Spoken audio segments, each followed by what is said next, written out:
Morning guys, Moorhuhn here. Today we're taking a look at my league starter of Corrupting Fever. I did just wake up after my second sleep in this league, and yeah, we just quickly run through this map. I won't do it quickly here, I'll just show you how the build generally plays. I'll do the expedition at the end, but I think we'll go over the build before that. So let's just quickly go and kill some stuff here. Corrupting Fever is a skill that applies a Corrupting Blood stack on enemies you hit with something and can stack up to 10 times. And yeah, that's pretty much the idea of the build. We hit the enemy, we stack Corrupting Blood on them, and yeah, they die. We have Spellslinger Exsanguinate set up to help us with this, and the overall trigger we're doing with Kinetic Blast.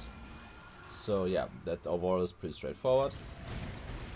Then we're playing Gladiator, so we have nice bleed explosions. The clear overall is pretty insane, to my liking. Like, especially when we think about the league start scenario, because like the speed we're looking at here, where I'm not really trying to go fast, especially because of Delirium, but oh lord. But yeah, generally when you just run through the maps and try to clear it, you're extremely fast.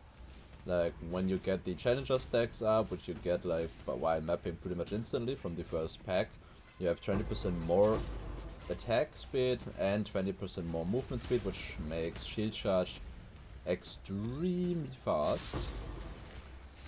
And yeah, you're just like zooming through the maps without gear at all, and it's pretty insane how good the damage is without having decent gear. For me here, this character already has quite decent gear. It's not like absolutely insane, but yeah, it's not exactly starter gear anymore at this point. Like, it's already a little advanced. We have some gear pieces that are rising in price fairly quickly, like Grand Spectrum Jewels. Those are not necessary, but enhance the build by quite a bit. So yeah, those are fairly expensive. I think they are at 3.5 or 4 divines at this point already. But yeah, for those well, you have to be fairly quickly. Well, let's go over the build quickly.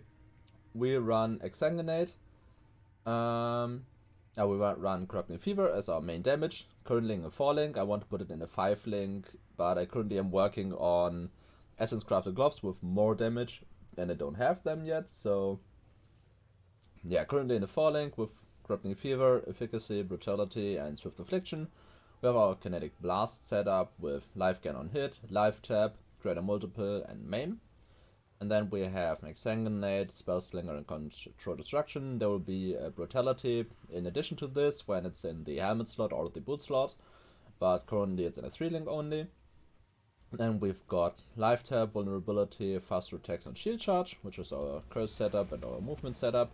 And we've got some auras with Flesh and Stone, which we only use to which we mostly use to like blind the enemies, but get the Challenger charges, because we only get these if we are in a specific stance.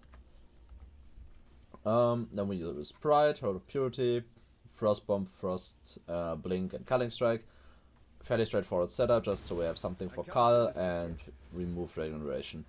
We do also use the reduced regeneration here, but I like to disable it entirely, because Crucible monsters are insanely tanky, and when they have regen they are pretty much unkillable. Aside from that, let's take a look at our gear. I'm using a wand with physical damage over time multiplier and +1 physical, and minion damage, because we are using the node that makes minion increase and reduced damage also apply to us, so we can utilize minion damage to increase our damage. Then I use a shield with +1, chance to avoid elements, and max life. Pretty straightforward here. The avoid is fairly important.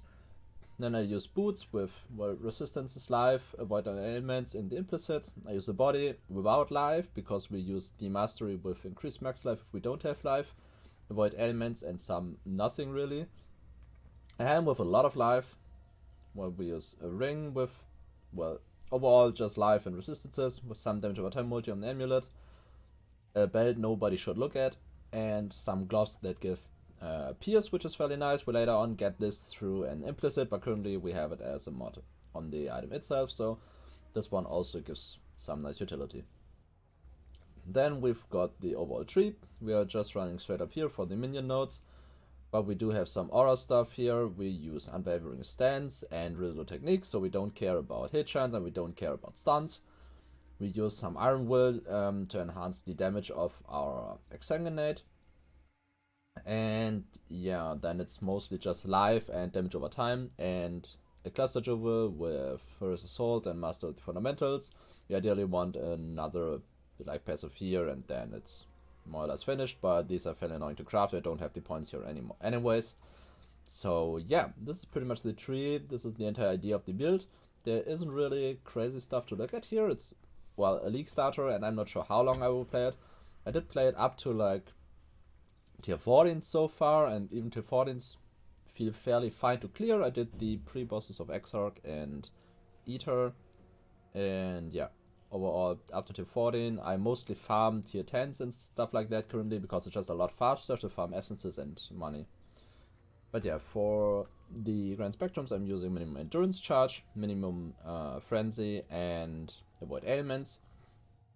For the Ascendancy we are running the Challenger charges. I'll mention our class. For this one you need the endurance and the frenzy because you will not generate the frenzy and endurance charges on your own. You need the minimum frenzy charges and endurance charges, and then we have the bleed explosions, which will make the clear even better. So if you have any questions about this, feel free to ask, and thanks for watching already. This was a very short video. We don't really want to go in more. I will be back when I have more details or something more extraordinary in the build. So thanks for watching, and see you the next time.